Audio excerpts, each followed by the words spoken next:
jinns have been in every single body, right? Are you scared of jinns, guys? No, you're not. You know why? Because jinns come in our bodies every single day. They do. Every single day jinns come. In fact, when you wake up for Fajr, you've got a jinn that's already tied, a shaitan that's already tied 3 knots over your head. Just over that part of your head, tied 3 knots. Every human being, especially the ones that want to wake up for Fajr. There's a specific group of shaitans that are just after making us miss Fajr Salah. So if you missed your Fajr Salah this morning, you had a group of jinns that came to your house and they basically did their little job. So what they do is they tie 3 knots, and when you wake up, they say, Rasulullah sallallahu alaihi wasallam said this to us, the hadith in Muslim, that you sleep, you've got a long night. And Prophet sallallahu alaihi wasallam said he'll carry on doing this until he's made you miss your Fajr. He says, if the person gets up, if the person remembers Allah, they say, Alhamdulillah, alladhi ahyani ba'da ma amatani. Whatever dua, whatever dhikr they do, any form of remembrance of Allah they do, 1 knot is untied immediately. Next one is they basically go and perform wudu. If they perform wudu, another knot is untied immediately. One of the key things in the wudu that we do to try and get the influence of the shaitan away is to rinse the nose properly. Now a lot of people don't do this sunnah properly. When you rinse your nose, have you seen some people rinsing the nose wudu? They just grab the and they go. There's a bang there, nose 3 times with water. That's not rinsing your nose. Some people just get water and they just go straight on top of their nose. That's not rinsing your nose. It's in the inside. Okay, so some people, what they do, their rinsing of the nose is just basically grab some water and just stick it up in there, stick it up there, that's it, they rinse their nose. And some other people, they want to basically, do the classical one, yeah? You better not watch, brothers. Yeah? And then release some explosion from their nose. Yeah, be careful, brothers. There's other brothers doing wudu. Yeah, make sure he doesn't fall over him. He's got his clothes over there as well. I don't like. You're just trying to do wudu in the wudu area, right?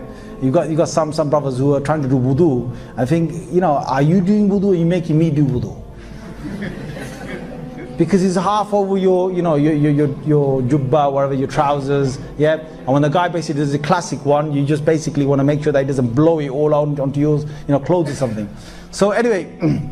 The sunnah regarding this, and it's very important because Rasulullah sallallahu alaihi wasallam said that the shaitan sits just at the end of your nostrils, within just your nose. He sits there throughout the night because you're in forgetfulness. You're not in a state of dhikr. And to get the influence of shaitan away is to take water to snuff it up to the bridge of the nose, and then to sniff it out, both sort of parts.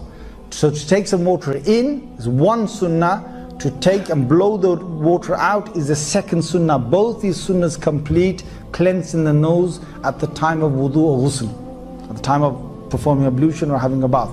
So that's the second one. The third one the hadith says is that the person prays. When you pray 2 rakats, the last knot that is there will actually be untied.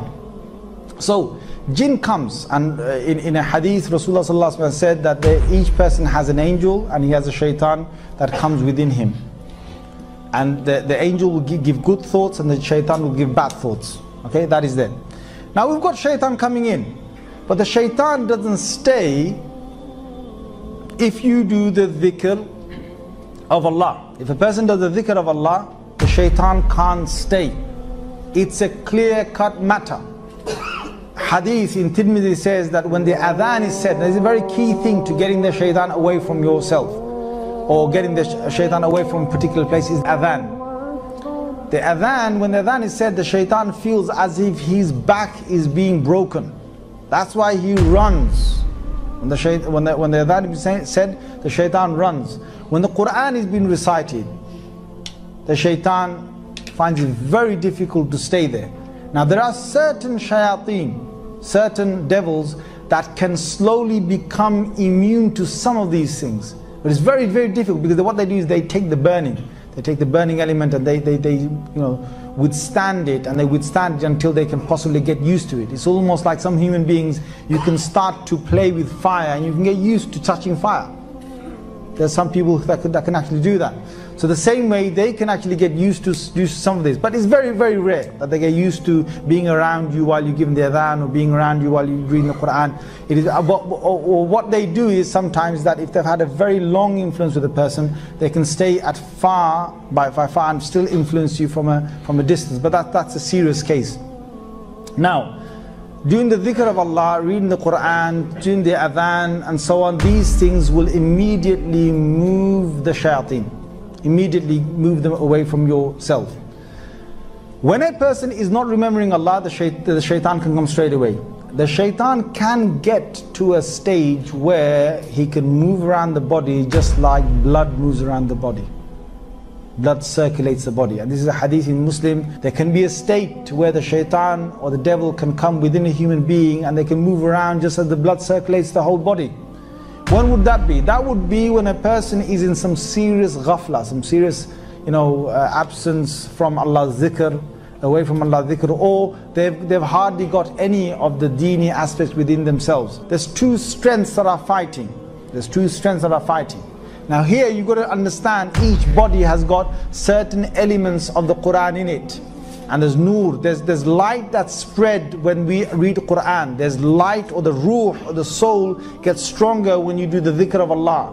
When you start thinking about Allah, when you start giving the adhan and so on, and when you start doing good deeds and good practice, there is a good strength to the body. There is darkness that spreads within the heart, within the body, when there's an absence of all of these things.